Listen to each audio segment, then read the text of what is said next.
Ma'asyiral muslimin yang dimuliakan Allah Subhanahu wa taala. Kisah Nabi Ibrahim adalah kisah yang sangat menakjubkan di dalam Al-Qur'anul Karim. Karena Nabi Ibrahim alaihi salatu wassalam adalah Abul Anbiya, bapak dari seluruh para nabi. Karena setelah Ibrahim alaihi salatu wassalam diutus menjadi nabi dan rasul dan juga ulul azmi, serta dipilih menjadi kekasih Allah Khalilur Rahman,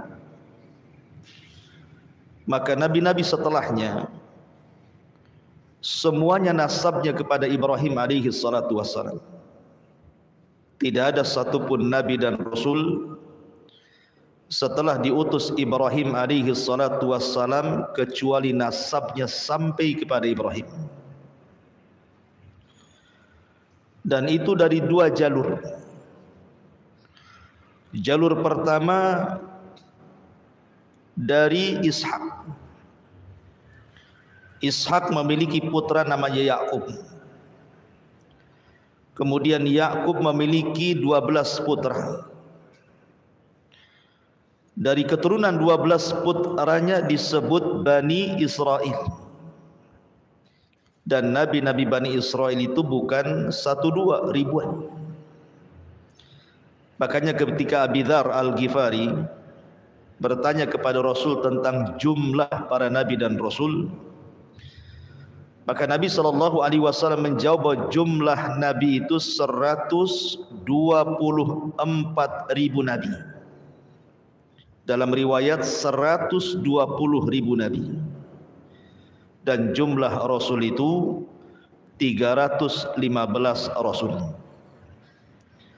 Tetapi yang dikenal namanya dalam Al-Quran hanya 25 nabi dan rasul. Bukan berarti yang tidak kita kenal bukan nabi atau bukan rasul. Lah ribuan para nabi itu adalah turunan Nabi Allah Yakub, dan Yakub sendiri namanya Israel.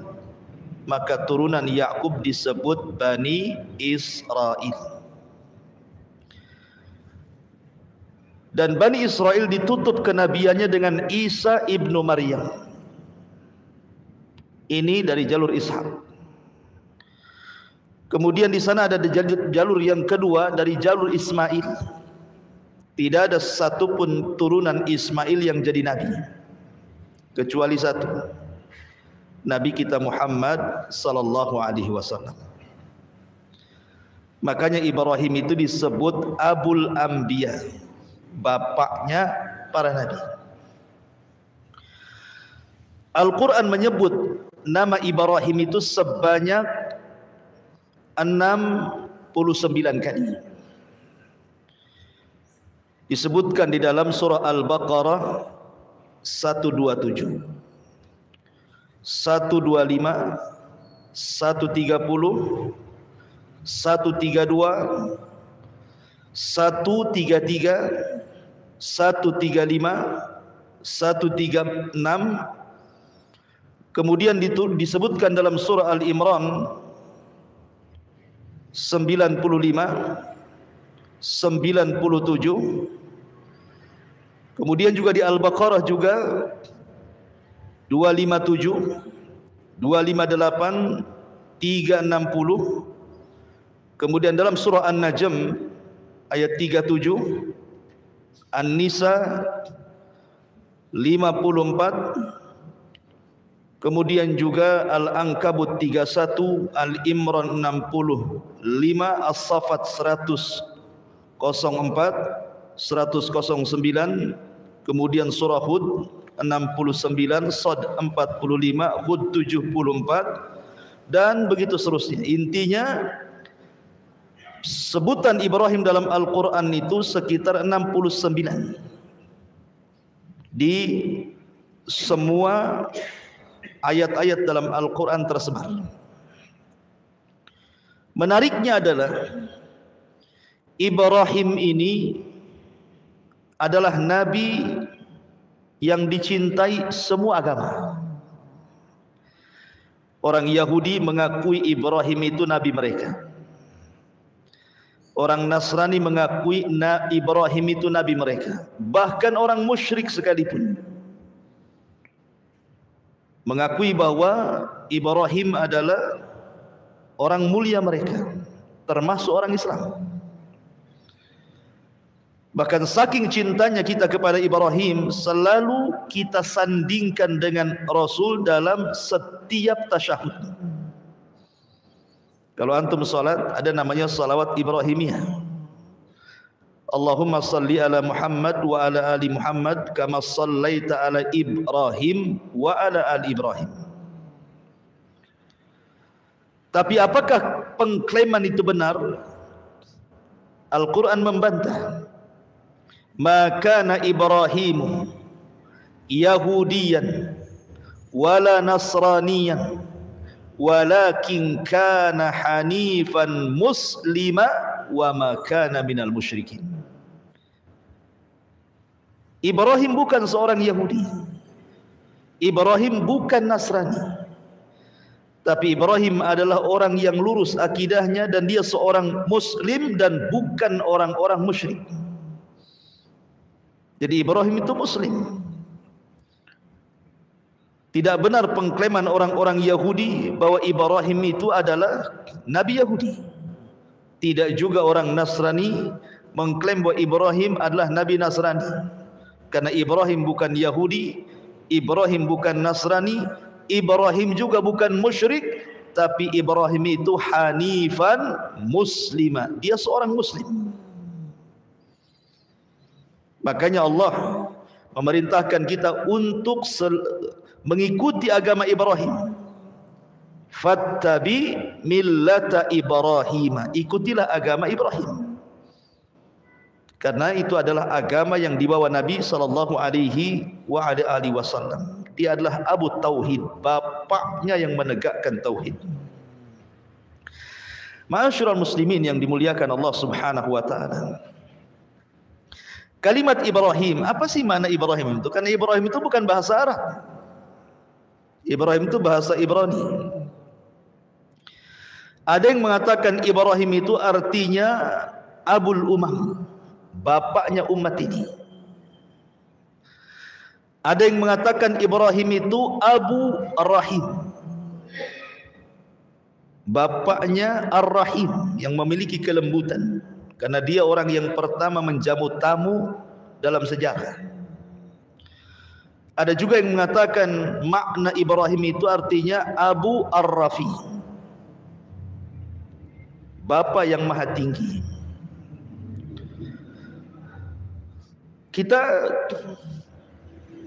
mengenal Ibrahim memang tidak ada dalam Al-Quran atau Sunnah Nabi sallallahu alaihi wasallam sejarah Ibrahim itu,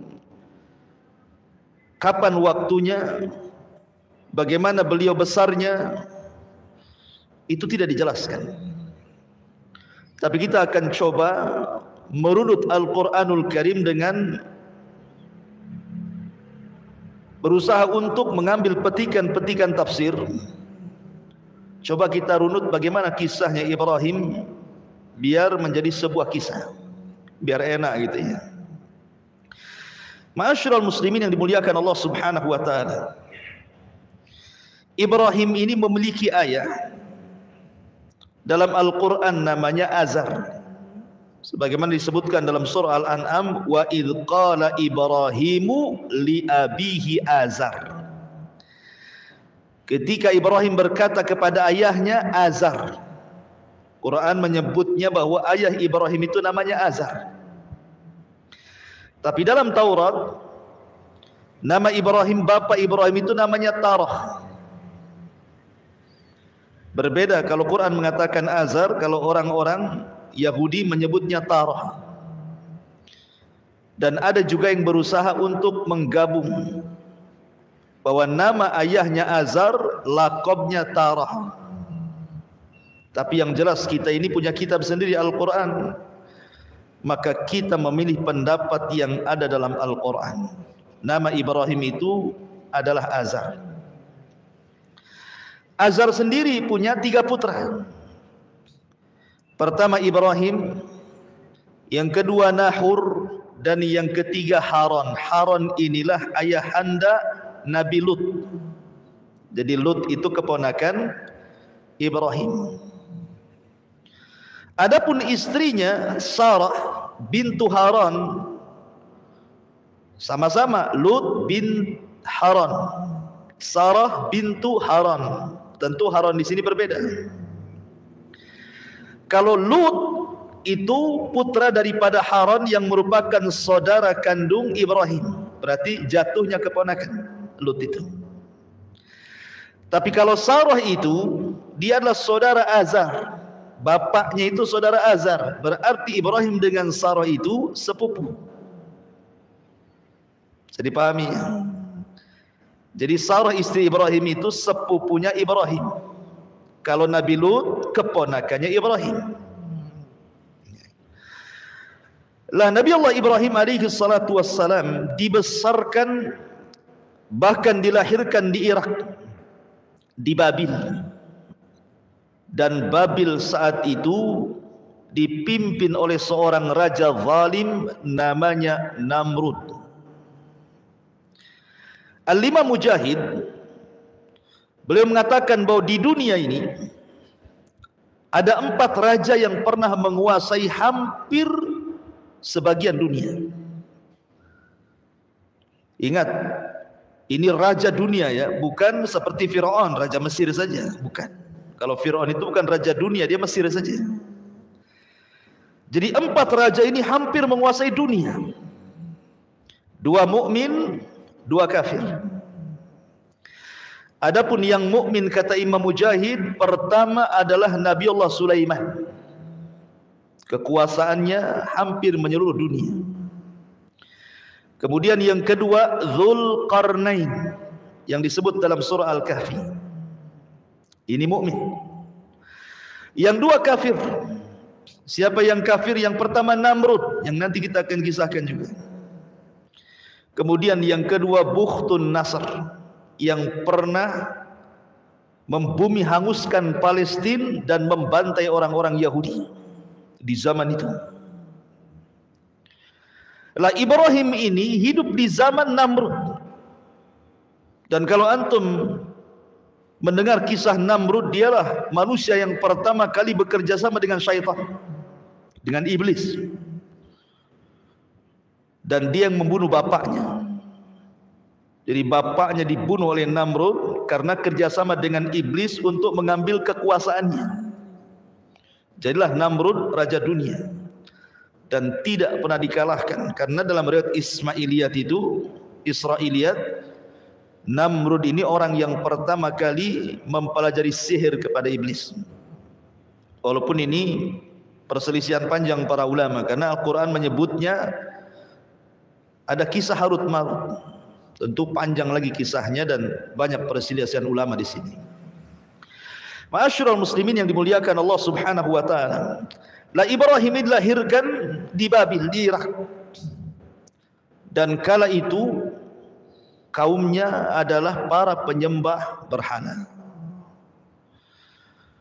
Di antara mereka ada yang menyembah matahari. Di antara mereka ada yang menyembah bulan.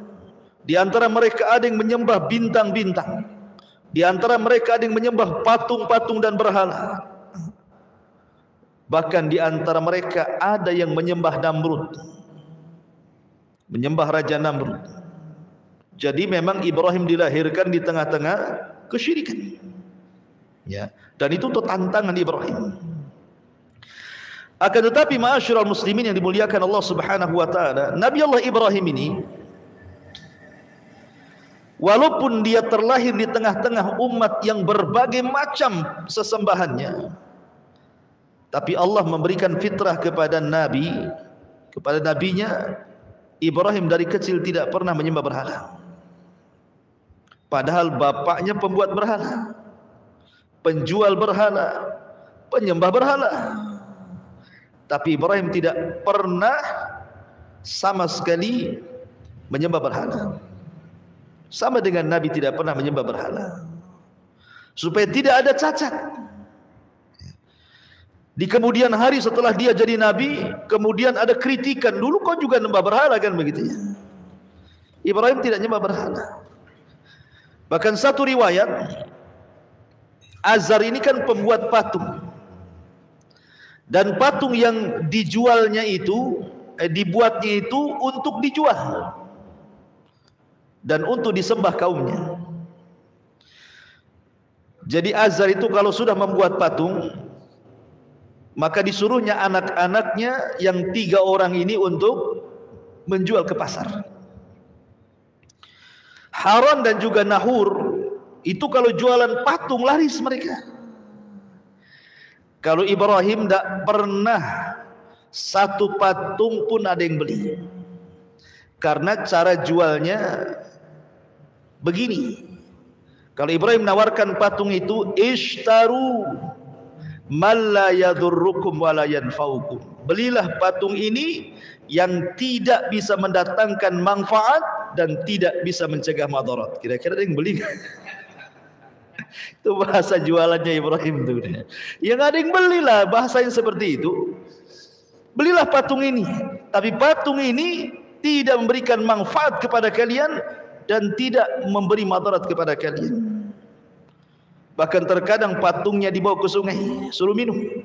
Ishrab, ishrab, minum, minum katanya. Ya nggak bisa minum lah patung. Ya. Jadi kadang-kadang ayahnya marah karena nggak pernah laku. Jadi dari kecil saja fitrahnya itu sudah menolak berhala Ibrahim itu. Maka disebut hanifan. Hanif itu lurus, tidak pernah melakukan kesyirikan, itu disebut hanif. Hanifan muslima wa makana minal musyrikin. Sebelum saya lanjutkan kisah Ibrahim ini, Al-Quran banyak memberikan sifat-sifat mulia kepada Ibrahim. Pertama, Allah Subhanahu wa taala katakan, inna Ibrahima kana ummatan qanitan lillahi hanifah. Di sini Allah berikan 3 sifat. Sesungguhnya Ibrahim itu kana ummatan. Apa ummat itu? Ummat itu artinya ar-rajulul al-jami'u lihisalil khairi hatta yakuma maqama ummatin minan nas. Kalimat umat ini artinya seorang laki-laki yang terkumpul sifat-sifat kebaikan padanya. Di mana kalau cerita keimanan, dia orang yang paling beriman. Kalau cerita sedekah, dia orang yang paling sedekah. Kalau cerita zikir, dia orang yang paling zikir. Sebutkan apa saja kebaikan ada pada dia, seolah-olah dia mewakili umat dan pantas untuk dijadikan uswatun hasanah. Kemudian yang kedua, qanitan.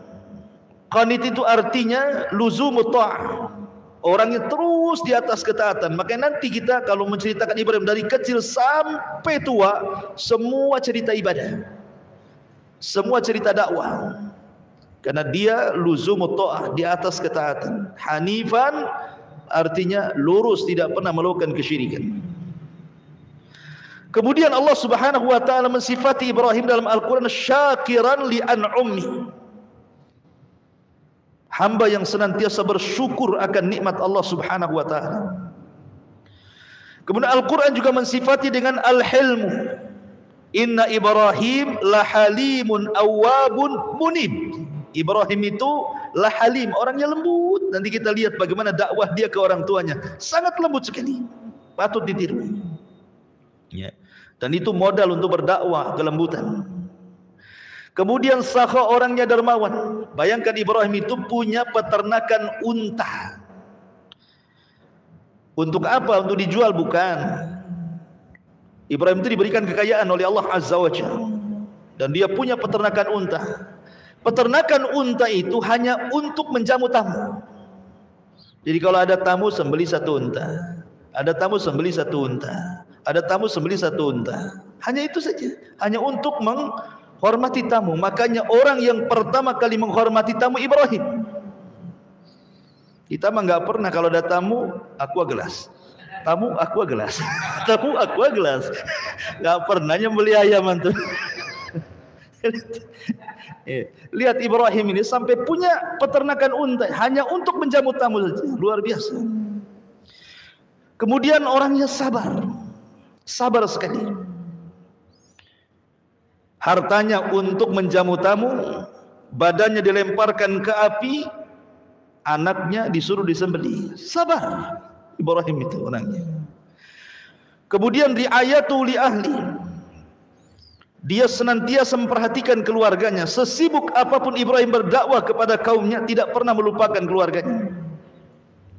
Makanya di dalam Al-Quran sering Ibrahim digambarkan bagaimana dia berdakwah kepada bapaknya. Ya abati, wahai ayahku, lima ta'bud ma la yasma wa la yubsir. Kenapa kau sembah zat yang tidak mendengar, tidak melihat? Bahkan Ibrahim pernah berdoa kepada Allah, wajnubni wa baniya an na'budal asnam. Ya Allah, jauhkan aku dan seluruh anak turunanku jangan sampai ada yang menyembah berhala. Jadi memperhatikan keluarganya. Dan itu harusnya punya perhatian bagi kita. Yang pertama kali diperhatikan kepada keluarga, ajari mereka tauhid. Jangan melakukan kesyirikan. Karena umumnya kalau antum pulang ke kampung, keluarga di kampung itu mungkin kurang ilmu, tidak sampai hidayah kepada mereka, ya, masih suka datang ke dukun kan itu ya. Kemudian tangkal-tangkal, jimat-jimat, kemudian tradisi-tradisi yang berbau syirik kan itu ya. Dakwahi mereka.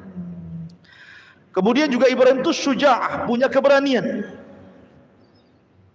Bayangkan dihancurkan patung-patung Namrud itu. Namrud itu raja dunia, ya. Kok bisa dihancurkan patung-patungnya?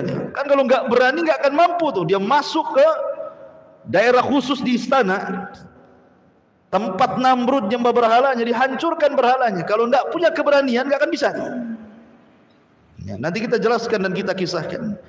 Dan Ibrahim disebut memiliki salamatul qalbi, sebagaimana Allah mengatakan idja'a rabbahu biqalbin salim. Ibrahim itu hatinya betul-betul jernih dan sifat-sifatnya banyak lagi. Makanya wajar kalau seandainya Allah mengatakan innallaha astafa Adama wa Nuha wa ala Ibrahima wa ala Imran 'alal alamin. Sungguhnya Allah telah pilih pertama Adam karena dia bapak manusia. Kemudian Nuh karena dia rasul pertama. Kemudian Ibrahim karena dia bapaknya para nabi. Kemudian keluarga Imran karena dia imamnya Baitul Maqdis. Inilah orang-orang yang dipilih dalam Al-Quran. Ya. Jadi Ibrahim itu salah satu orang yang dipilih oleh Allah Azza wa Jalla. Ma'asyiral muslimin yang dimuliakan Allah Subhanahu wa taala. Adapun di masa remajanya, bagaimana kisah Ibrahim di masa remaja? Ibrahim ini ketika diangkat oleh Allah Subhanahu wa taala menjadi nabi dan rasul setelah dewasa, maka yang pertama kali dakwah adalah keluarga. Dan itu disebutkan dalam surah Maryam ayat 41 sampai 48, detail di situ. Allah mengatakan wadhkur fil kitabi Ibrahim innahu kana siddiqan nabiyya. Ceritakanlah wahai Muhammad kisah Ibrahim di dalam Al-Quran. Sesungguhnya dia adalah seorang yang sangat membenarkan. Maksudnya seorang nabi. Idh qala li abi, ketika dia berdakwah kepada ayahnya, ya abati lima ta'budu ma la yasma' wa la yubsir wa la yughni anka syai'a. Lihat bagaimana panggilan Ibrahim kepada ayahnya, padahal ayahnya kafir. Ibrahim tidak memanggil namanya ya Azar, tidak, wahai ayahku, wahai ayahku, tidak pernah memanggil nama. Makanya Hasan Al-Basri mengatakan siapapun anak yang memanggil nama orang tuanya berarti anak itu telah durhaka. Panggil dengan panggilan yang lembut, ya abati, wahai ayahku, wahai ayahandaku. Mengapa engkau menyembah sesuatu yang tidak mendengar, tidak melihat, tidak dapat menolong kamu sedikit pun? Ya abati inni qad ja'ani minal ilmi ma lam ya'tik fattabi'ni ahdika siratan sawiyah. Wahai ayahku, sesungguhnya telah sampai kepadaku sebagian ilmu yang tidak diberikan kepadamu, ikuti aku, niscaya aku akan menunjukkan kepadamu jalan yang lurus. Ya abati la ta'budi syaitan, inna syaitana kana lirrahmani isiya. Wahai ayahku, jangan kau sembah syaitan. Maksudnya apa? Kau nyembah syaitan? Maksudnya jangan mengikuti syaitan gitu, yang menjerumuskan orang kepada kesyirikan. Karena setan itu adalah makhluk yang durhaka kepada Allah. Ya abati teruslah di kalimatnya, wahai ayahandaku, wahai ayahandaku. Tapi lihat ayahnya kepada Ibrahim. Dia mengatakan, ya Ibrahim, qala aragibun anta an alihati ya Ibrahim. Lihat, ayahnya tidak mengatakan apa? Wahai anakku. Tidak. Ya.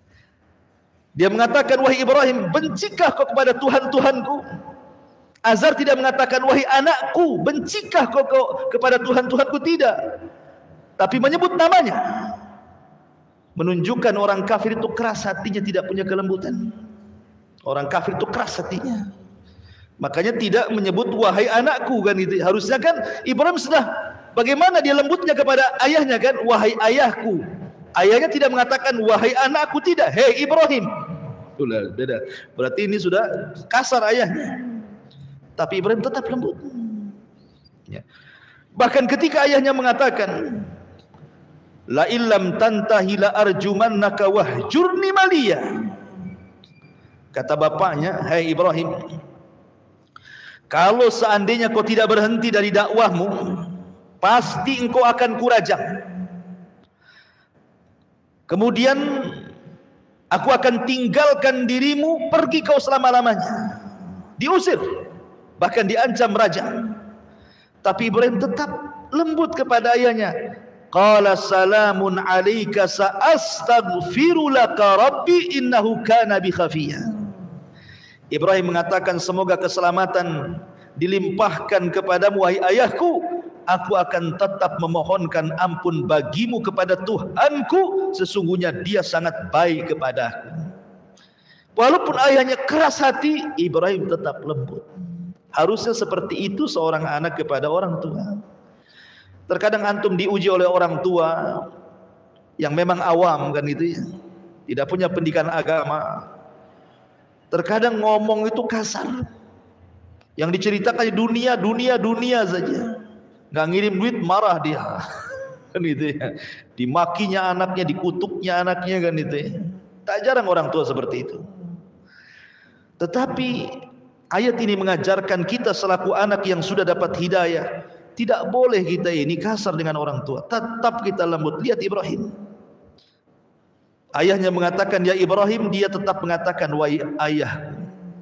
Ayahnya mengusir dia, tetap dia mengatakan semoga Allah berikan keselamatan bagimu. Bahkan disebutkan dalam sebuah hadis yang dikeluarkan Imam Bukhari, ketika Ibrahim alaihi salatu wassalam pada hari kiamat mendapatkan ayahnya penuh dengan debu rambutnya dan menjadi penuh neraka, maka Ibrahim alaihi salatu wassalam mendatangi ayahnya dan mengatakan, alam aqul laka la ta'sini, bukankah sudah kukatakan wahai ayahku di dunia, jangan bermaksiat kepadaku, ikuti aku. Kan itu ya. Tapi ayahnya mengatakan, fal yaum la a'sik, hari ini aku tidak mungkin bermaksiat kepadamu, aku akan mengikuti apapun yang kau ajak wahai Ibrahim. Tetapi kemudian Ibrahim berdoa kepada Allah, ya Rabb, innaka wa'adtani alla tuhzini yauma yub'atsun. Ya Rabb, bukankah kau sudah berjanji kepadaku tidak akan membuat sedih sampai hari dibangkitkan. Tolonglah ayahku, jangan masuk neraka. Tapi Allah mengatakan kepada Ibrahim, inni haramtul jannata 'alal kafirin. Wahai Ibrahim, ku haramkan surga untuk orang kafir. Ayahmu pasti masuk neraka.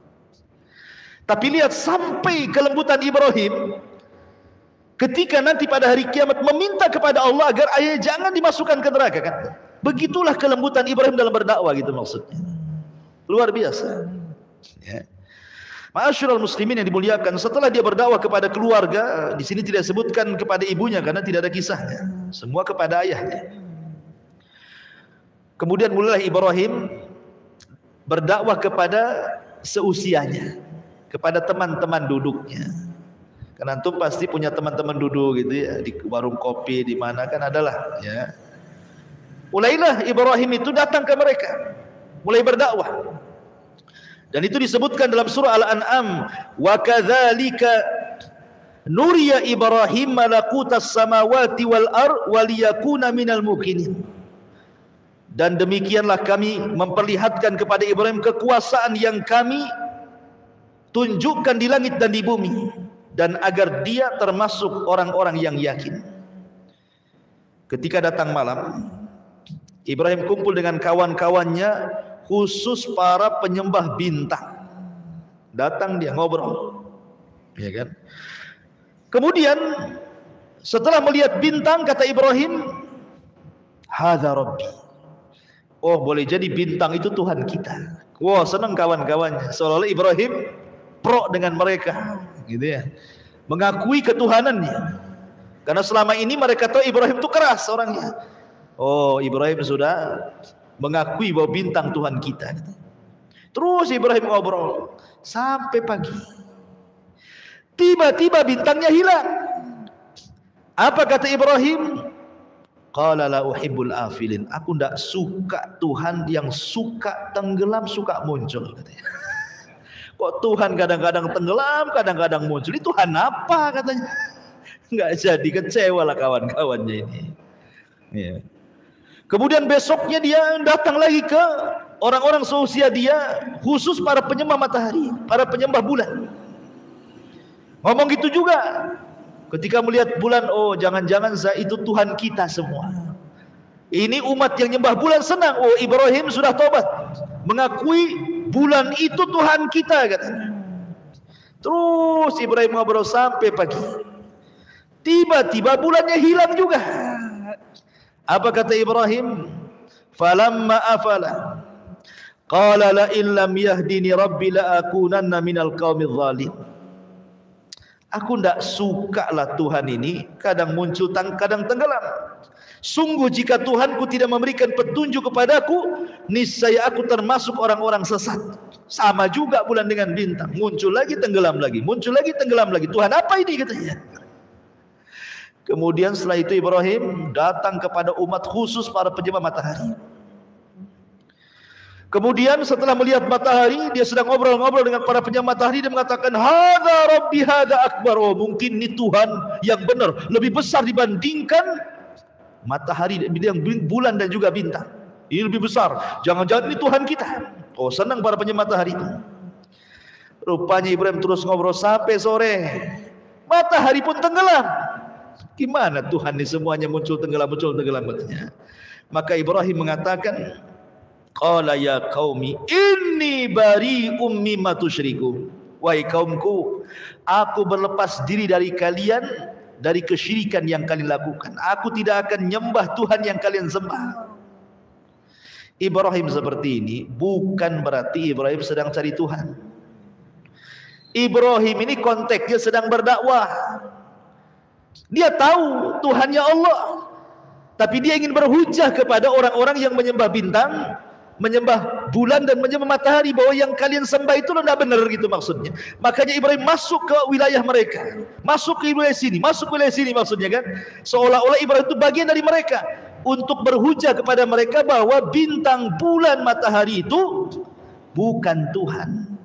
Makanya Allah mengatakan dalam surah Fussilat ayat 37, wa min ayatihi al-lailu wan-nahar wasyamsu wal-qamar la tasjudu lisyamsi wala lil-qamar wasjudu lillahi alladzi khalaqahunna in kuntum iyyahu ta'budun. Dan dari tanda-tanda kuasa Allah ada malam, ada siang, ada matahari, ada bulan. Jangan kalian sembah matahari, jangan kalian sembah bulan, sembahlah Allah yang menciptakan itu semuanya kalau kalian betul-betul beribadah kepada Allah. Selesai berdakwah kepada yang seusianya, mulailah Ibrahim berdakwah kepada kaum secara keseluruhan, kaum Kaldania. Allah Subhanahu wa taala berfirman dalam surah Al-Ankabut 16 sampai 18.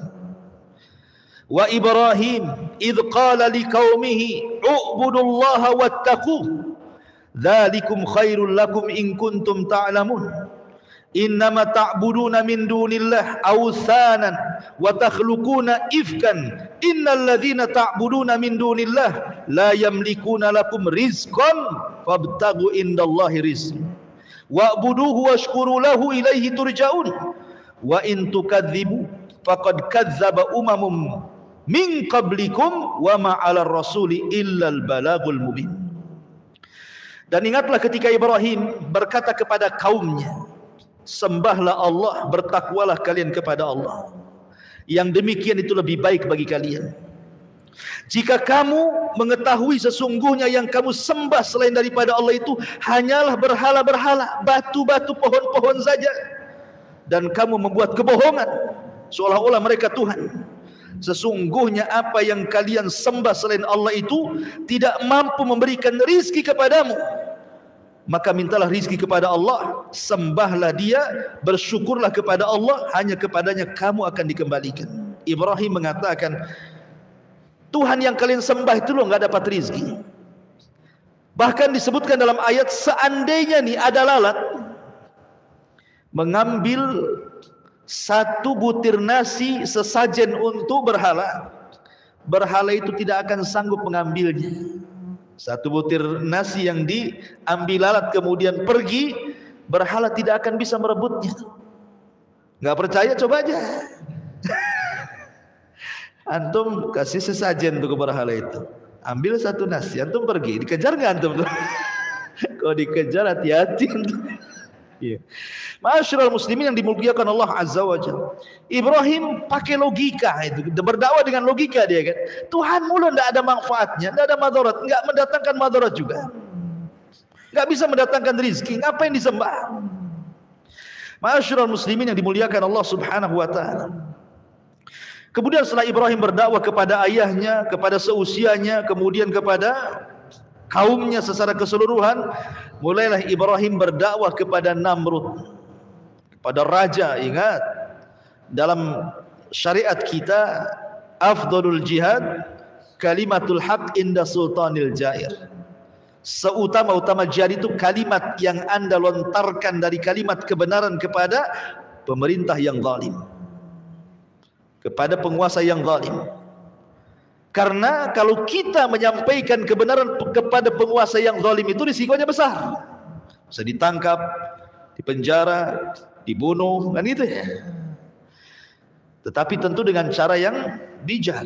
Tidak boleh menasihati pemerintah di hadapan panggung, di medsos, nggak boleh. Ya, itu akidah ahli sunnah. Tapi menasihati secara sembunyi-sembunyi kebenaran itu memang berat. Kalau tersinggung antum bisa kena pasal karet kan gitu. Masuk antum, dimasukkan ke penjara. Terkadang dihilangkan antum itu. Jadi Ibrahim ini betul-betul berdakwah kepada Namrud. Ketika Namrud ini membuat acara kerajaan, mungkin kalau di negeri kita ini Agustusan lah kan itu. Karena kan dulu kan sistem kerajaan kan itu. Apa kata Namrud? Dibuatlah pesta besar di lapangan. Istana kosong, ada semua ke lapangan, tumpah ruah di lapangan. Kata Ibrahim, tallahi, bersumpah dia, demi Allah, la akidanna asnamakum ba'da an tuwallu mudbirin. Sungguh aku akan melakukan tipu daya terhadap berhala-berhala kalian setelah kalian pergi meninggalkannya. Jadi ketika istana kosong, betul-betul kemudian ditinggalkan oleh pengurus-pengurus kerajaan dan juga Namrud, kan tumpah ruah di lapangan, Ibrahim masuklah ke dalam istana. Padahal sebelumnya Ibrahim ini pura-pura sakit, bapaknya ngajak, Ibrahim ayo, ada acara tuh. Apa kata Ibrahim?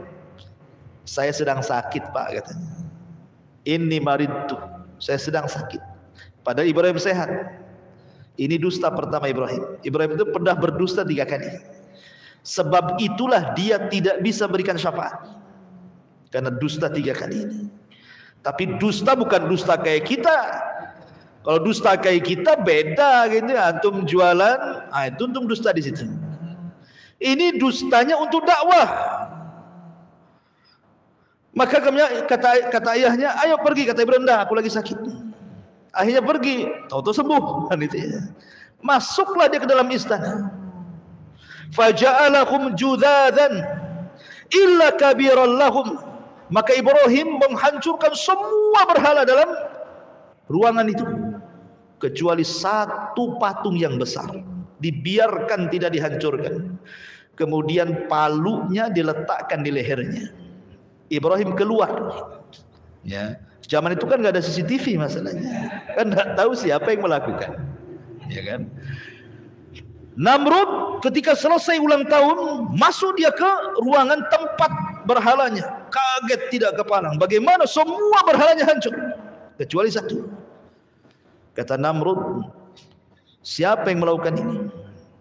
Maka diutuslah pasukan-pasukan mata-mata untuk mencari siapa pelakunya. Allah takdirkan, ketahuan pula. Kemudian dikatakan oleh mereka, sami'na fatan yadhkuruhum yuqalu lahu Ibrahim. Wahai raja, kami mendengar ada rupanya anak muda. Fatan, lihat bahasanya, anak muda. Ada anak muda yang melakukan ini terhadap Tuhan-Tuhan kita, namanya Ibrahim. Kata Namrud, tangkap Ibrahim itu. Maunya apa anak itu? Ditangkaplah Ibrahim, diinterogasi. Apa interogasinya? A anta fa'alta bi alihatina ya Ibrahim. Hei Ibrahim, kau ya yang melakukan ini semua. Kata Ibrahim, kejahatan itu kalau harus dibuktikan kan harus ada dua alat bukti. Ini dia kalau di negara kita ya. Mana buktinya? Baik saksi atau tertulis katanya. Tak ada. Justru alat buktinya bukan ada pada saya.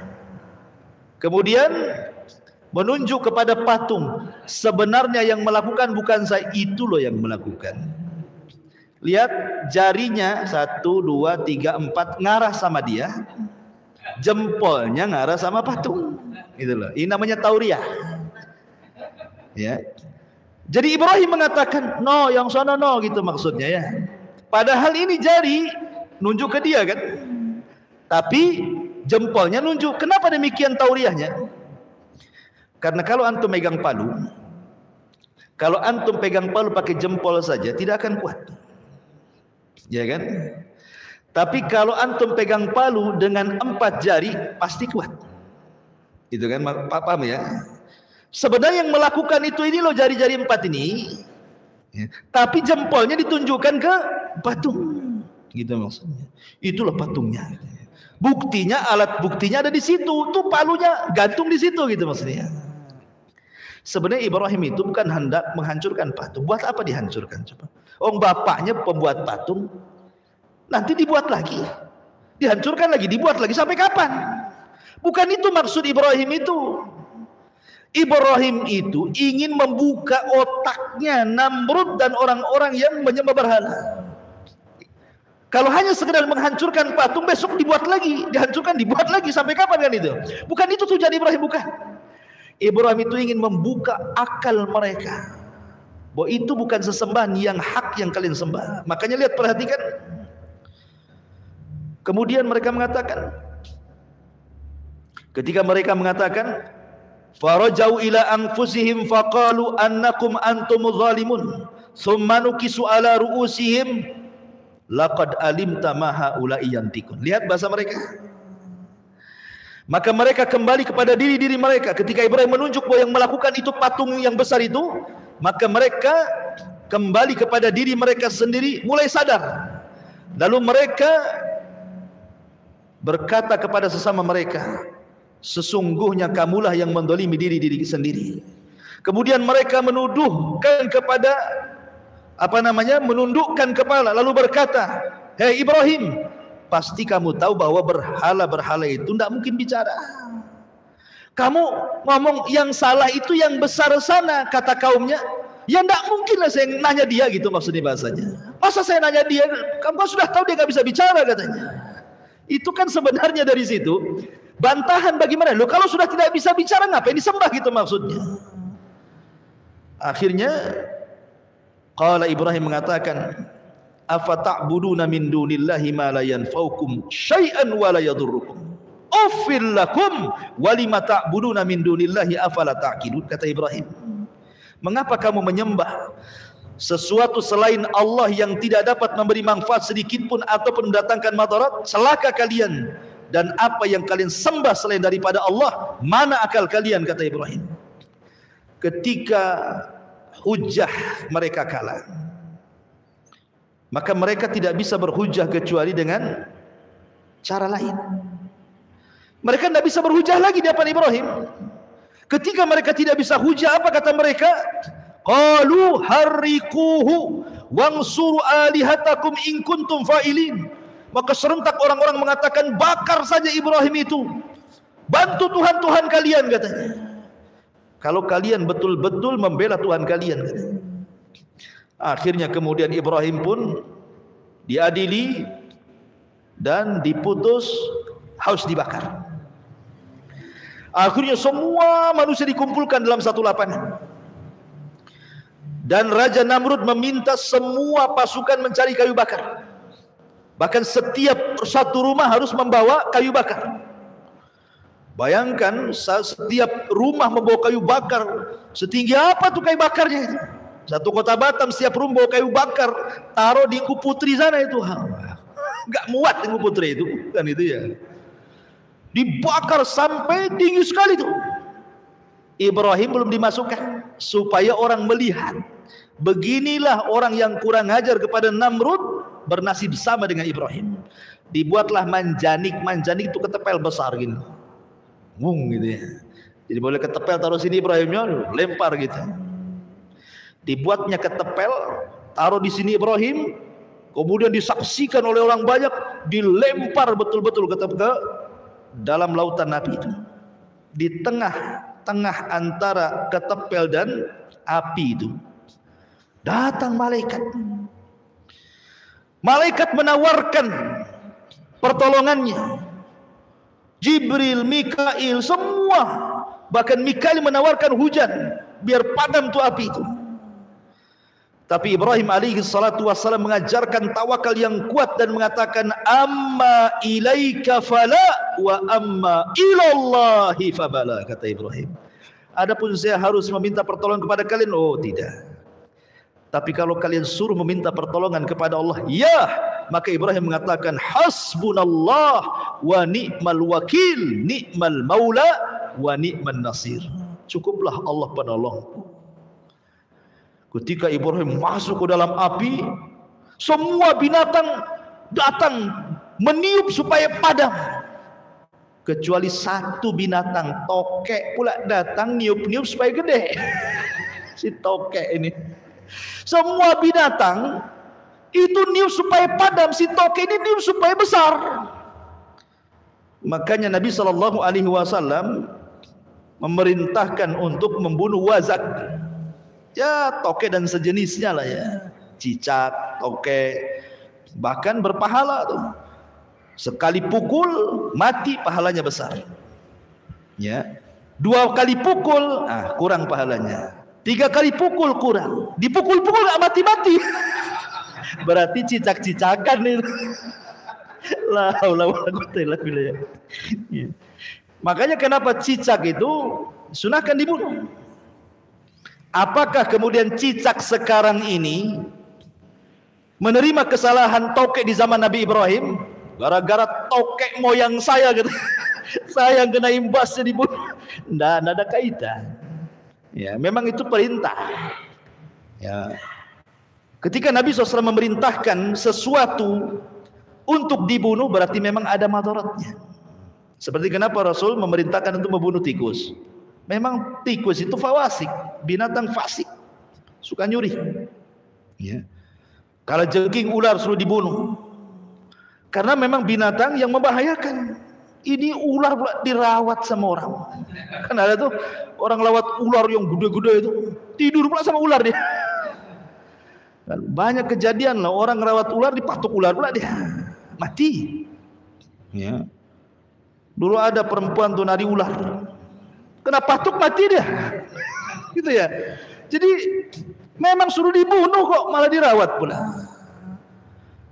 Kecuali binatang-binatang yang memang tidak boleh dibunuh. Seperti kodok, nggak boleh dibunuh kata Rasul.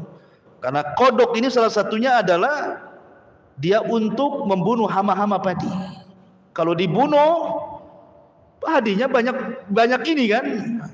Ada pula sate kodok. Kodok tuh nggak boleh dibunuh. Kalau antum ingin sate kodok nggak apa-apa, makan hidup-hidup, keluar hidup-hidup.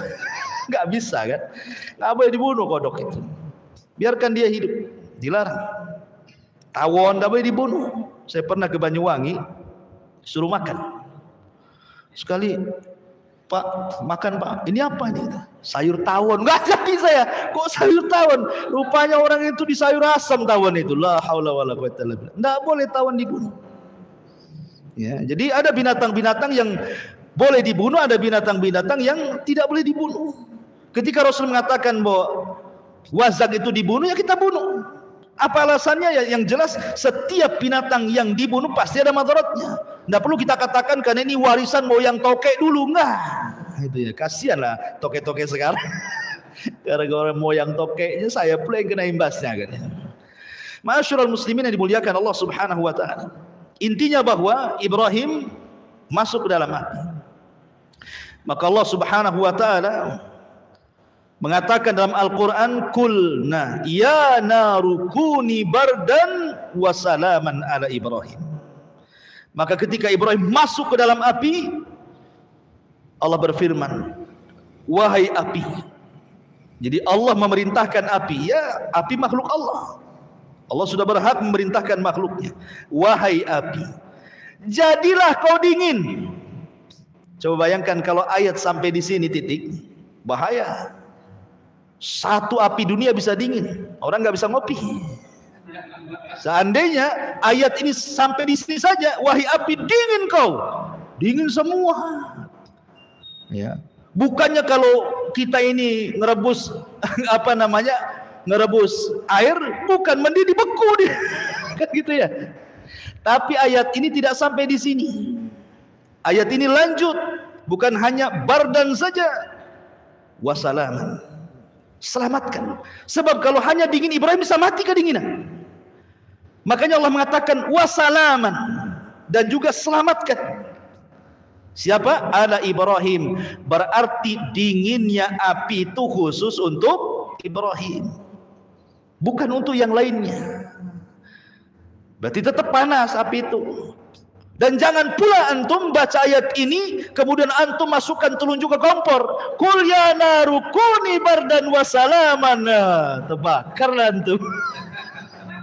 Tidak ada ceritanya. Ya, ini khusus Ibrahim. Antum tidak bisa, walaupun baca ayat ini 1000 kali tetap aja api itu panas. Ya. Ma'asyiral muslimin yang dimuliakan Allah Azza wa Jalla. Kemudian setelah beberapa hari, kan padamnya lama tuh, api segede gitu kan padamnya lama. Sudah padam, abunya pun masih panas kan itu ya. Setelah beberapa hari abunya sudah apa namanya menjadi abu, sudah dingin. Manusia itu datang lagi menyaksikan. Bagaimana nasib Ibrahim ini? Tiba-tiba di dalam abu itu keresak, kerusuk, keresak, kerusuk. Rupanya Ibrahim masih hidup. Ya. Ibrahim masih hidup. Coba bayangkan. Harusnya Ibrahim masih hidup, itu mukjizat Ibrahim. Dia tidak mempan dibakar api. Harusnya jadi sebuah peringatan. Makanya Namrud, dia mengatakan kepada Iblis, karena kan ada kerjasama tuh Namrud dengan Iblis tuh. Yang ngajarkan sihir Namrud itu Iblis. Dalam Israiliyat diceritakan seperti itu. Iblis, kenapa sihir yang kuajarkan kepadaku tidak lebih sakti daripada Ibrahim, katanya. Namrud tuh. Setan ini tidak mau kalah. Ya. Setan tidak mau kalah. Dia mengatakan, kau hanya itu sihir biasa, kamu juga bisa, katanya. Itulah setan. Setan sudah tahu itu mukjizat kan. Tapi supaya Namrud tetap menyembah dia, dia meyakinkan kepada Namrud, itu biasa itu. Ma'asyiral muslimin yang dimuliakan Allah Azza wa Jalla. Lah dari peristiwa inilah Ibrahim alaihi salatu wassalam sudah tidak kuat lagi berdakwah di daerah Kaldaniun, di Babil, di Irak, dan habis ini harus hijrah. Dari situ maka Ibrahim mulailah melakukan hijrah pertama. Tidak ada yang beriman di Irak kecuali 3 orang, istrinya Sarah dan Lut. Ya, istrinya dan Lut adalah keponakannya. Hanya bertiga, Ibrahim, istrinya dan keponakannya. Itulah yang beriman. Semua kufur. Kemudian Ibrahim akhirnya hijrah ke mana? Ke Palestina. Setelah sampai di Palestina, ada yang mengatakan bahwa Ibrahim ini kan belum diberikan rizki oleh Allah Azza wa Jalla, masih mengadu nasib di Palestina ini. Apalagi ketika itu terjadi jadab. Jadab itu paceklik yang berkepanjangan, sehingga Ibrahim tidak bisa bertahan lama di Palestina, harus hijrah lagi ke negeri lain. Lah hijrahlah Ibrahim ke Mesir. Rupanya di Mesir itu rajanya zalim, Fir'aun di zaman Nabi Ibrahim itu. Fir'aun itu kan istilah raja Mesir. Jadi raja Fir'aun di Mesir di zaman Ibrahim itu zalim. Salah satu sifat buruknya adalah Sarah ini sudah dikenal kecantikannya. Bahkan ada yang mengatakan bahwa separuh kecantikan Hawa itu diberikan kepada Sarah, sebagaimana separuh ketampanan Adam itu diberikan kepada Yusuf. Karena Adam itu tampan. Makanya kita tidak terima kalau teori Darwin itu kita asumsi. Karena Darwin mengatakan bahwa asal muasal manusia dari kera kan gitu.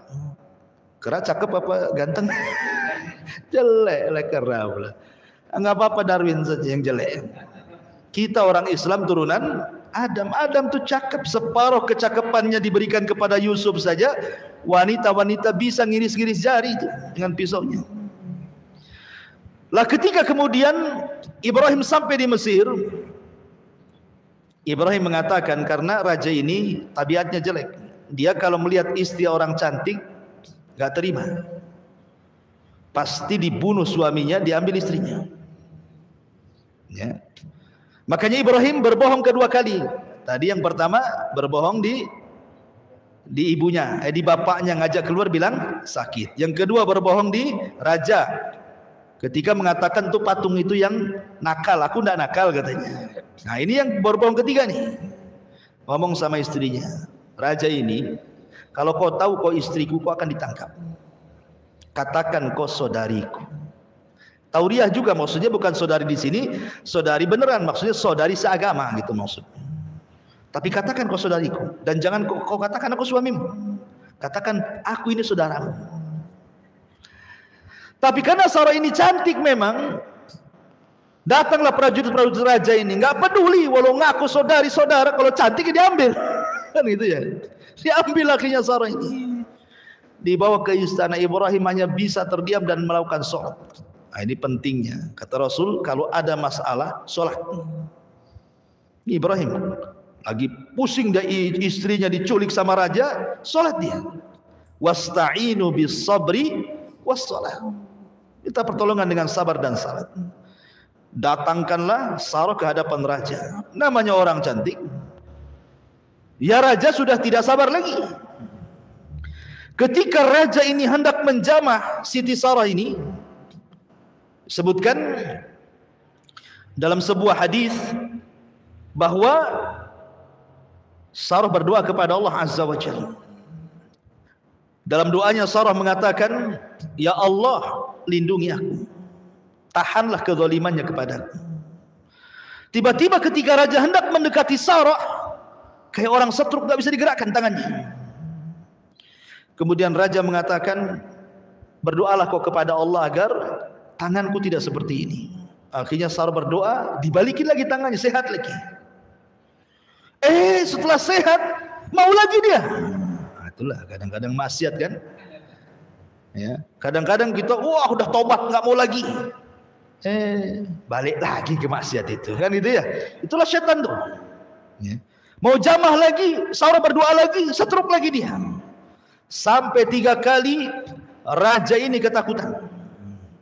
Dipanggilnya para prajurit yang nangkap Sarah ini. Apa kata raja? Hei, sini kamu. Kusuruh kalian bawa orang, kau bawa setan pula ke sini, katanya. Ketakutan raja itu. Kusuruh kalian bawa orang, kalian bawa setan pula ke sini, katanya. Karena ketakutan raja, suruh nyingkir Sarah ini. Sebagai imbalannya dikasihlah Hajar. Hajar itu anak raja. Perang kalah, jadi tawanan Raja Fir'aun ini. Maka kemudian kata sang raja, ambillah nih Hajar, bawa ke sana. Bawa bersama, mau pergi sana. Akhirnya Sarah pun pergi membawa budak pemberian daripada sang raja zalim. Ketika kemudian berjumpa dengan Ibrahim, Ibrahim sedang sholat. Begitulah keajaiban sholat. Ya. Ma'asyiral muslimin yang dimuliakan Allah, akhirnya karena tidak mungkin dilanjutkan di Mesir, balik lagi Ibrahim ke mana? Ke Palestina. Lah Ibrahim ini ikhwatu fiddin muliakan Allah Subhanahu wa taala. Usianya sudah lanjut. Setiap hari dia berdoa kepada Allah Subhanahu wa taala, Rabbi habli minas salihin. Ya Allah, anugerahkan kepadaku anak yang saleh. Tapi tidak kunjung dikasih. Karena sudah tua, istrinya sudah nenek-nenek, bahkan dikatakan mandul. Tapi Ibrahim tidak jenuh mengatakan, Rabbi habli minas salihin, ya Rabb, anugerahkanlah kepadaku anak yang saleh. Kenapa Ibrahim minta yang saleh? Karena kalau anak itu saleh menjadi qurratu a'yun, menjadi penyejuk mata orang tua. Tapi kalau anak jahat, terkadang orang tua ini keceplosan ngomong, nak, baiknya kau mati saja, nak. Apa? Kalau tahu kau kayak gini, ngapain ku lahirkan dirimu? Bagus waktu bayiku cekik kau, katanya. Kan gitu ya. Ada orang tua yang saking kesalnya sama orang tua, sama anak itu, sampai ngomongnya aneh-aneh itu. Udah tahu gini kok cekik, mati kau, katanya. Karena enggak soleh. Sumpah hati orang tua. Makanya Ibrahim itu minta anak yang soleh. Kita juga sama. Doa kita kepada anak-anak itu, ya Allah jadikan anak kita yang soleh, jadikan, supaya anak itu menjadi penyejuk mata gitu maksudnya. Tapi Allah Subhanahu wa taala tidak kunjung memberi. Akhirnya kemudian Hajar ini, Sarah ini, cobalah mencari solusi. Karena dia tahu bahwa suaminya kepengen punya keturunan, apalagi suaminya seorang nabi, harus ada keturunan kan gitu. Jadi Sarah ini mengatakan, ya Ibrahim, ambillah budakku ini, Hajar, nikahilah. Akhirnya kemudian Ibrahim pun menikahi Hajar dan menggaulinya. Kemudian Allah takdirkan Hajar hamil. Oh, rupanya perlu dipancing. Antum kalau sudah menikah lama, tidak punya anak, dipancing poligami. Biar punya anak. Ya. Ma'asyiral muslimin yang dimuliakan Allah Azza wa Jalla. Kemudian ini kalau udah dipancing kok istri kedua tak punya anak lagi, poligami lagi. Sampai kapan dan balik gitu ya. Taib. Akhirnya kemudian setelah punya anak nih Ismail, maka Ibrahim ini nampak namanya udah tua, tiba-tiba dikaruniai anak. Kan luar biasa kecintaannya kepada Ismail. Namanya cinta kepada anak, tidak mungkin pula tidak cinta sama ibunya.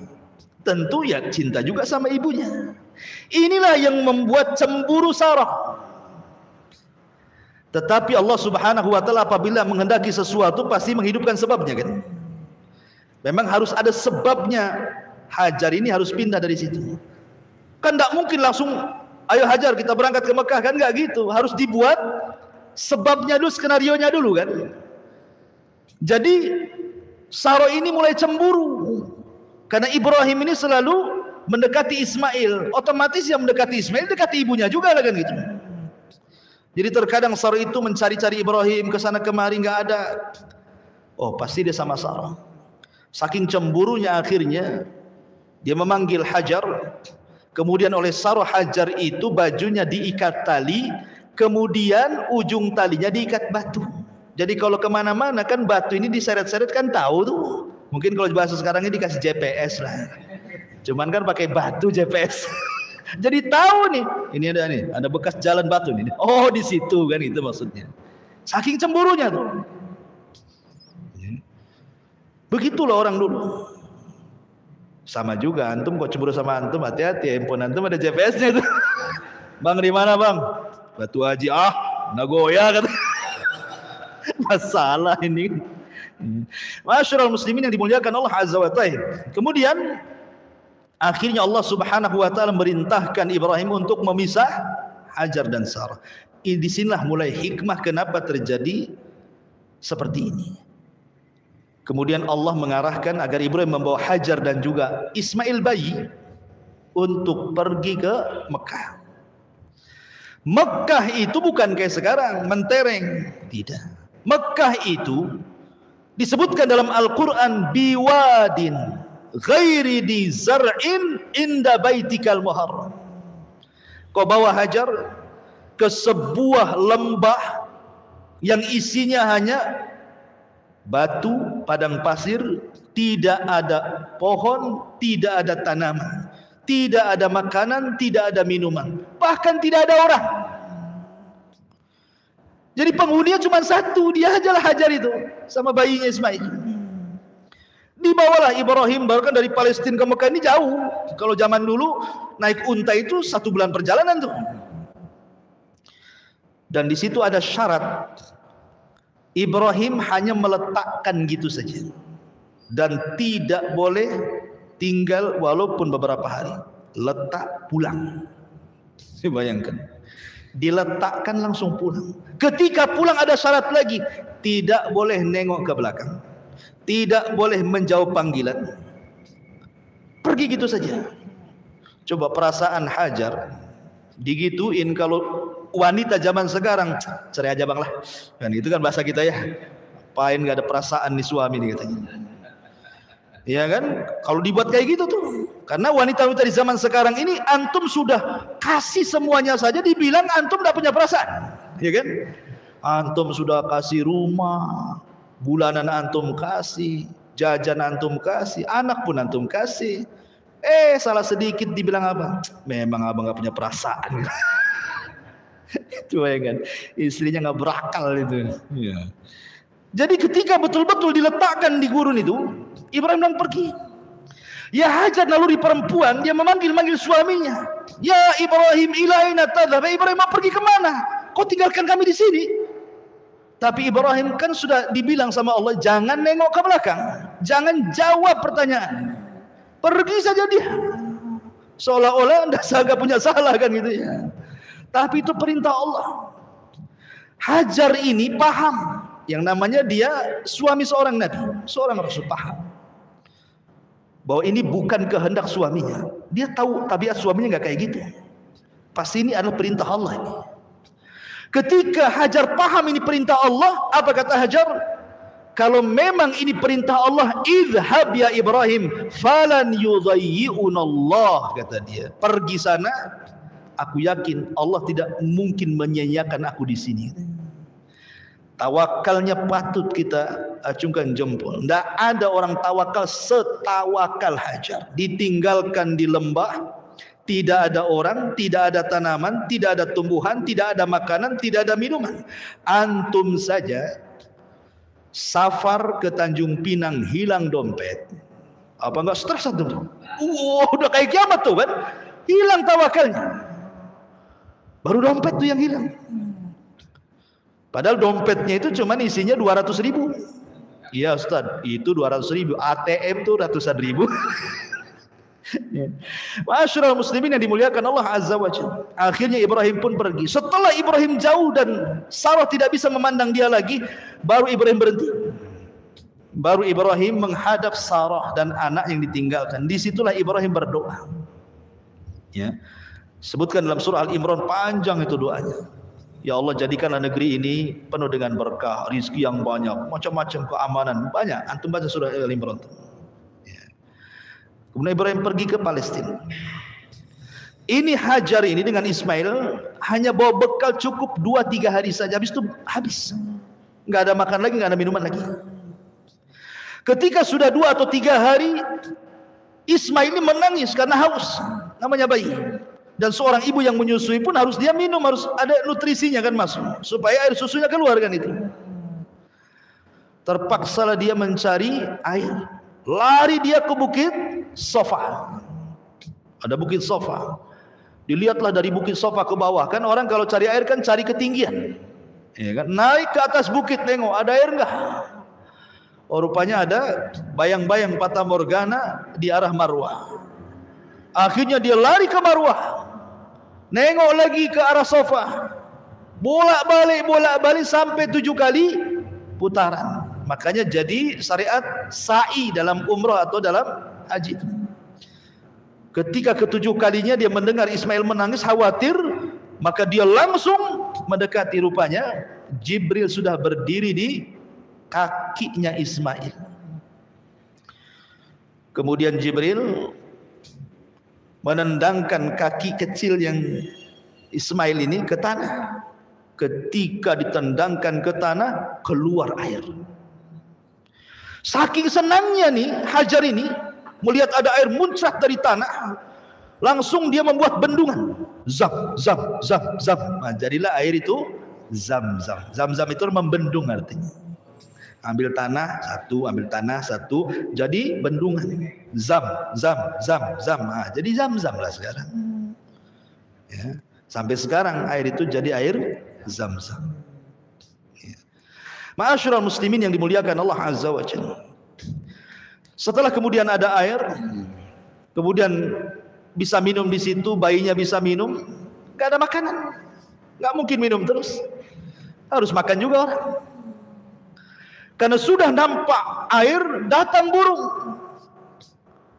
Ketika burung-burung datang ingin minum di situlah, itulah sebagai tanda bagi musafir. Ada suku Jurhum yang mereka kehabisan minuman, haus di tengah padang pasir, mencari air, nggak dapat. Rupanya dia lihat burung. Oh, di situ ada air. Kalau ada burung pasti ada air. Maka suku Jurhum ini, suku Yaman ini, mendatangi burung itu, ternyata memang ada air. Di situ ada seorang wanita dengan bayinya. Ini suku Jurhum kalau mau jahat bisa dibunuh Hajar itu. Untuk ngambil air kan gampang saja, cuma wanita saja.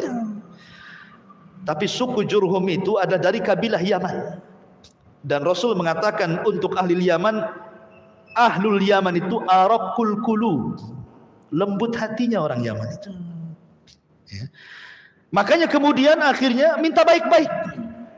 Boleh nggak saya minum dari airmu? Kata Hajar boleh, tapi barter dengan makanan. Nah, disitulah dia bisa makan. Maka terjadilah barter minuman dan makanan. Akhirnya Allah jamin, betul kata Hajar, kalau memang ini perintah Allah, idzan lan yudayyi'unallah. Inilah kata-katanya terbukti. Ya kan? Kalau memang ini perintah Allah, wahai Ibrahim, pergi kau sana. Allah yakin tidak mungkin menyia-nyiakan saya di sini. Makanya enggak disia-siakan. Datang dengan sebab itu dapat makanan. Sehingga suku Jurhum itu akhirnya menjadi tempat singgah suku Jurhum di situ. Kalau dia safar ke sana kemari, singgahnya di situ. Lama-lama kemudian suku Jurhum ini meminta kepada Hajar, boleh nggak kami tinggal di sini? Berapalah satu kaplingnya. Akhirnya diizinkan tinggal 1 tenda, 2 tenda, 4 tenda, 7 tenda, 100 tenda. Jadilah kampung kabilah Jurhum di situ. Disinilah Ismail ketika mulai sudah bicara, maka dia belajar bahasa Arab kepada suku Jurhum. Dan dia orang yang paling fasih dibandingkan Jurhum itu sendiri bahasa Arabnya. Makanya Ismail disebut musta'rib. Arab itu terbagi 3. Ada al-Arabul Badiyah, ada al-Arabul Baqiyah, ada al-Arabul Musta'rab. Arabul Badiyah sudah musnah, itu kaum Ad, hilang sudah di zaman Nabi Hud. Ya. Nabi Soleh, kaum Samud itu hilang semua itu, tidak ada turunannya. Kemudian Arabul Baqiyah itulah dari Qahtan. Dari Qahtan. Kemudian ada Musta'rab. Musta'rab inilah orang Arab, orang bukan Arab tapi pasti berbahasa Arab. Itulah Ismail. Ya. Makanya Ismail bukan Nabi Arab. Nabi Arab itu cuma 4. 1 Hud, 2 Saleh, 3 Syuaib, 4 Nabi kita Muhammad SAW yang betul-betul lahir di Arab. Tapi Ismail kan lahirnya di Palestina. Dia orang Palestina dia, ya kan? Baru hijrah ke Mekah kan itu. Belajar bahasa Arab kepada suku Jurhum, akhirnya pandai bahasa Arab dan menikah dengan suku itu. Ya, dengan suku Jurhum, dan punya anak sampai turunnya kepada Rasulullah. Jadi Arab dulu itu yang menguasai Jurhum sebelum perang dengan suku lain namanya Khuza'ah. Suku Jurhum ini masih mengikuti agama Ibrahim dan Ismail, mentauhidkan Allah, karena Ismail berdakwah kepada mereka jadi muwahhidun, orang-orang yang bertauhid. Dijajahlah sama Khuza'ah, kalah Jurhum ini. Karena ditakut kalau seandainya Zam-Zam dikuasai mereka, ditimbun pula Zam-Zam sama suku Jurhum. Ketika mereka balik ke Yaman dikuasai Khuza'ah, maka Zam-Zam hilang. Baru diketemukan di zaman Abdul Muttalib. Dialah yang menemukan Zam-Zam yang dipendam Jurhum itu. Kita kembali ke kisah. Jadi setelah Ismail kemudian bergaul dengan suku Jurhum, kemudian juga sudah dewasa, Allah mengatakan dalam Al-Quran, falamma balagha ma'ahu sa'ya. Ketika Ibrahim usianya sudah sampai sa'ya. Sa'ya itu artinya sudah bisa diajak bicara. Dia mengatakan usianya sudah antara 10 sampai 15 tahun. Ya sudah remaja ya. Sudah bisa diajak bicara, dimintai bantuan, diajak diskusi, kan itu usia-usia 10 tahun sampai 15 tahun kan sudah bisa lah orang tua berbicara itu, ngajak bicara itu. Ibrahim ini tidak pernah ketemu dengan Ismail sekian tahun, udah belasan tahun tak pernah ketemu. Sehingga Ibrahim ingin melihat anaknya, berangkatlah dari Palestina ke Mekah. Di malam hari sebelum keesokan harinya dia berjumpa dengan Ismail, mimpi pula Ibrahim ini. Dalam mimpinya dia menyembelih putranya Ismail, betul-betul disembelih. Ibrahim pun ketika terbangun dia termenung. Bagaimana tidak? Ini bala ujian berat, ikhwan, ya kan? Sudah lama tidak punya anak, akhirnya Allah berikan anak. Kemudian anaknya sudah besar, tahu-tahu mau disembelih. Ini kan ujian besar kan gitu ya. Termenung Ibrahim, tapi karena memang mimpinya para nabi wahyu, mau tidak mau ini adalah perintah. Antum jangan samakan mimpi antum dengan mimpi Ibrahim. Jangan pula antum mimpi nyembelih anak, besoknya ambil pisau pula antum. Mimpi antum dari setan. Kalau mimpi nabi itu dari Allah. Jadi terpaksalah dia harus ngomong. Ketika besoknya ketemu Ismail, oh senang, namanya bapaknya dalam enggak ketemu. Istrinya juga, suaminya enggak ketemu, kan senang. Maka Ibrahim kemudian harus ngomong walaupun berat. Dibawanya Ismail ke tempat yang lain, dijauhkan dari ibunya. Kemudian ayahnya ngomong baik-baik.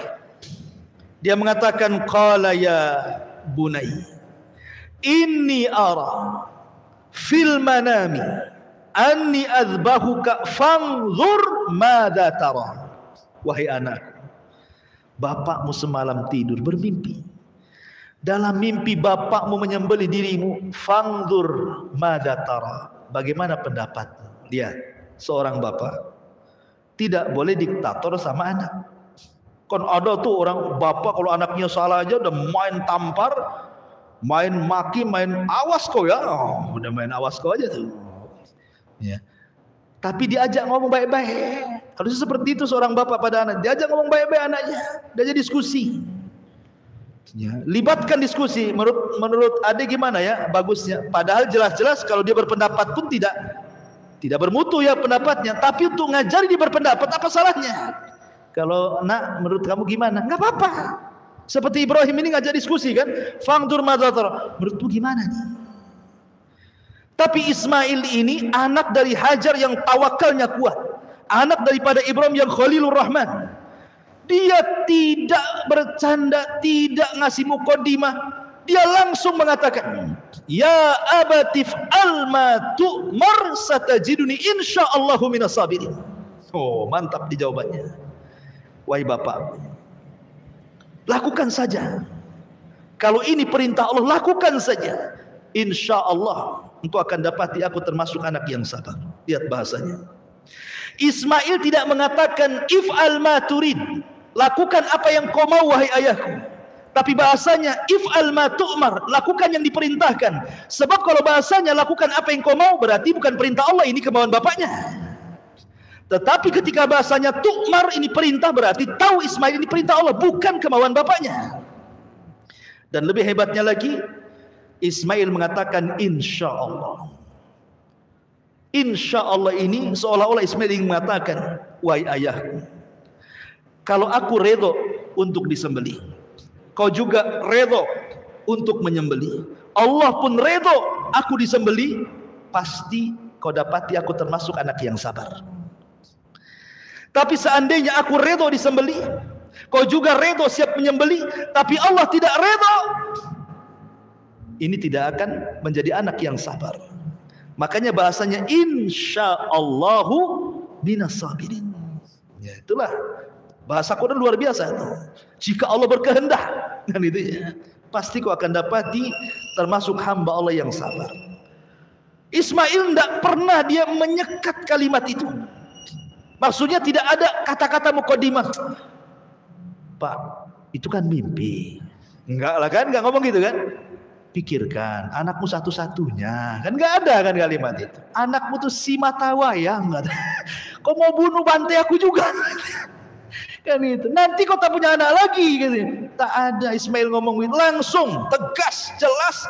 Wahai bapakku, kalau ini perintah Allah, lakukan. Insya Allah anakmu termasuk anak yang sabar. Tidak main tunggu Ismail. Pergi dia. Datang ke rumahnya, pamitan ke ibunya, ambil tali dan pisau, bergegas dia datang ke ayahnya. Kata Ismail, ya, ini tambang untuk mengingat badanku. Kalau kau tidak ikat aku, bisa saja aku kabur. Ya. Ini pisau sudah kutajamkan, sebab kalau tidak tajam, maka akan lama untuk menyembelihku. Ketika kau sembelih, aku minta 3 syarat. Sembelihlah di tengkuk, jangan di leher. Sebab kalau di leher, engkau akan memandang wajahku, kau kasihan tak jadi. Kalau di tengkuk, otomatis wajahnya terpendam. Yang kedua, sing-singkan baju. Jangan sampai ada satu darah menetes di bajumu, kalau ibuku tahu dia akan sedih. Dan yang ketiga, segerakan sembelihannya. Akhirnya Ibrahim pun betul-betul lah dia letakkan pisau. Betul-betul sudah dijalan-jalankan, seperti sudah digini-ginian pisau itu. Subhanallah, Allah buat tumpul pisau itu. Sebagaimana Allah menjadikan tongkat Nabi Musa ular, sebagaimana Allah jadikan api Ibrahim tidak membakar, Allah pun bisa membuat pisau tajam jadi tumpul. Jadi tumpul, tidak bisa disembelih gini-gini. Ketika betul-betul kesungguhan Ibrahim menyembelih putranya juga nggak bisa-bisa, tiba-tiba Allah Subhanahu wa taala berfirman, "Wa nadainahu ayya Ibrahim qad saddaqta ru'ya." Tiba-tiba dari langit ada panggilan dari Allah, Ibrahim, engkau sudah membenarkan mimpimu. Seolah-olah apa? Engkau sudah lulus ujian. Kau sudah lulus ujian. Kenapa Ibrahim sampai melakukan seperti ini coba? Dan kenapa Allah pula memberikan bala seperti ini? Kenapa ujiannya nggak yang lain saja? Kenapa harus menyembelih gitu ya? Kan banyak ujian, kenapa harus ini maksudnya? Ibrahim itu diuji oleh Allah Subhanahu wa taala soal kecintaan. Karena biasanya ketika orang cinta kepada Allah, contoh nih antum ketika belum ada pekerjaan, oh rajinlah antum ke pengajian. Ramailah pengajian itu. Ketika mulai ada tawaran bisnis di luar, ya kan, tawaran bisnis di luar, ya sebulan sekali mulai muncul. Kemana? Ada oplet sebelah sana. Mulai kan gitu. Ketika Ibrahim ini cinta dengan Allah, tiba-tiba ada anak. Dikhawatirkan kecintaan Ibrahim kepada anaknya mengalahkan kecintaan dia kepada Allah. Jadi Allah ingin menguji, apakah cintamu masih tulus kepadaku ataukah sudah berpaling ke lain hati kepada anakmu. Soalnya seperti itu. Tapi dengan Ibrahim sungguh-sungguh menyembelih putranya, ingin melenyapkan putranya supaya kecintaannya hanya kepada Allah, maka Allah sudah yakin Ibrahim tidak mungkin memberikan kecintaannya kecuali kepada Allah. Sejak itulah disematkan kalimat Khalilur Rahman. Khalil itu kekasih. Dia lebih tinggi dibandingkan al-hub. Hub itu cinta, khullah itu cinta lebih daripada khullah. Namanya ada Habib, ada Khalil. Khalil itu di atasnya Habib. Dia kecintaan yang murni kepada Allah Subhanahu wa taala. Itu alasannya. Makanya Allah mengatakan innaka dzalika nuzil muhsinin. Begitulah kami akan membalas dengan balasan yang baik. Karena ini ujian berat. Makanya Allah sampai memberikan taukid penguat dalam ayatnya, inna hadza lahuwa al-bala'ul mubin. Lihat, Allah sampai membuat 3 penekanan. Inna, sesungguhnya. Kalimat sesungguhnya kan penekanan tuh. Inna. Hadza, ini. Lah adalah taukid lagi. 3 penguat dalam ayat ini. Sesungguhnya, ini benar-benar, sungguh-sungguh ujian yang berat bagi Ibrahim. Memang ujian berat, tapi Ibrahim lulus. Lulus dia, predikat kaum Lut. Lulus. Ya. Makanya karena kelulusannya itulah Allah mengatakan wa fadainahu bidzibhin adzim. Allah turunkan kambing dari surga. Kata Abdullah ibn Abbas, warnanya putih dan gemuk dan bertanduk. Jadi kalau antum cari korban yang gemuk, yang bertanduk, yang putih. Tapi kalau Rasul suka warnanya amlah, putih, ada campuran hitam. Kalau kambingnya Ibrahim putih semua, ya kan? Kalau korban tuh cari yang gemuk. Kalau yang gemuk pasti mahal. Makanya kalau ingin korban sudah nabung hari ini untuk tahun depan. Jangan udah dekat-dekat korban sibuk cari utangan. Pasti dapat kurus itu, nggak dapat gemuk. Gitu ya. Jadi kalau antum betul mau korban yang tabung dari sekarang kan gitu ya. Untuk tahun depan pasti dapat gemuk, dapat jantan. Dapat warna yang bagus, karena kalau mahal itu semua ada kan itu. Kalau murah antum mau cari yang mana?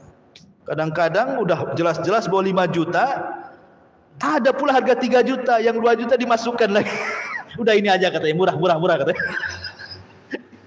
Kita sedang bermuamalah dengan Allah, ikhwan. Bukan bermuamalah dengan orang. Karena kurban ini yang sampai kepada Allah bukan daging, bukan darah, tapi takwanya kita kepada Allah. Langsung cerita. Lanjut cerita, kemudian Ibrahim menyembeli domba itu. Makanya Allah mengatakan dalam ayat yang lain, wa taraknahu lil akhirin, dan cerita Ibrahim ini akan menjadi sebuah cerita bagi orang-orang setelahnya. Makanya setiap datang kurban pasti cerita Ibrahim, karena akan menjadi cerita bagi orang-orang setelahnya. Setelah itu maka Ibrahim pun balik lagi ke Palestina. Kemudian setelah itu meninggallah Sarah. Ketika meninggal Sarah, dia balik ke Mekah, kemudian membangun Ka'bah bersama Ismail dan tinggal di Mekah. Bahkan ketika meninggal Hajar, dia menikah lagi. Ya. Sampai akhirnya ketika Ismail alaihi salam sudah tua, beliau menikah dengan salah satu wanita Jurhum. Masalahnya akhlaknya jelek wanita yang pertama ini. Ketika Ibrahim ingin tahu istrinya seperti apa, dia datang ke rumahnya. Asik ngeluh saja istrinya itu. Karena suka ngeluh istrinya tidak tahu kalau itu ayahnya Ismail. Kan tidak pernah tahu kan mukanya. Dan istrinya pun tidak tahu itu ayahnya. Ibrahim hanya ingin menguji tentang kesabaran istrinya. Tapi istri pertama Ismail itu banyak ngeluh. Ya. Dan sifatnya perempuan kan ngeluh ya, biasanya. Akhirnya kata Ibrahim, sampaikan kepada suamimu, ghayyir atabatababik, ganti tangga yang menuju rumah depan, itu saja. Pergi dia. Datang Ismail, cerita istrinya, bang, tadi ada orang tua begini, tahu-tahu dia berwasiat kepadamu, ghayyir atabatababik, suruh ganti tangga menuju tempat depan rumahmu. Kata Ismail, oh kamu tidak paham, itu ayahku, berarti dia menyuruh aku untuk menceraikan kamu. Ceraikan istri pertama. Ketika para pembesar Jurhum mengetahui bahwa Ismail ini menceraikan istrinya karena buruk akhlaknya, maka para pembesar itu kan banyak anak-anak perempuan ditawarkan. Sudah nikah dengan anak saya aja, menikah dengan anak saya saja. Dapatlah istri kedua yang sangat baik sekali. Tapi Ibrahim masih tetap ingin nguji. Dia datang. Kemudian istrinya dilihatnya baik sekali. Enggak ada keluhan sama sekali. Kemudian dihidangkan makanan dan minuman, kambing dan juga air zam-zam. Maka setelah itu Ibrahim makan daging kambing, minum air zam-zam. Kata Ibrahim, Allahumma barik lakuma fi syarabikuma wa ta'amikuma. Ya Allah, berkahi makanan keduanya dan minuman keduanya. Sejak Ibrahim mendoakan daging kambing dan juga air zam-zam, sejak itulah kambing dan zam-zam menjadi berkah sampai hari ini. Makanya orang Mekah walaupun makan kambing nggak akan kolesterol, nggak akan darah tinggi, nggak akan kumat asam uratnya, nggak akan. Ya, karena didoakan Ibrahim. Ya kan, kambingnya itu didoakan.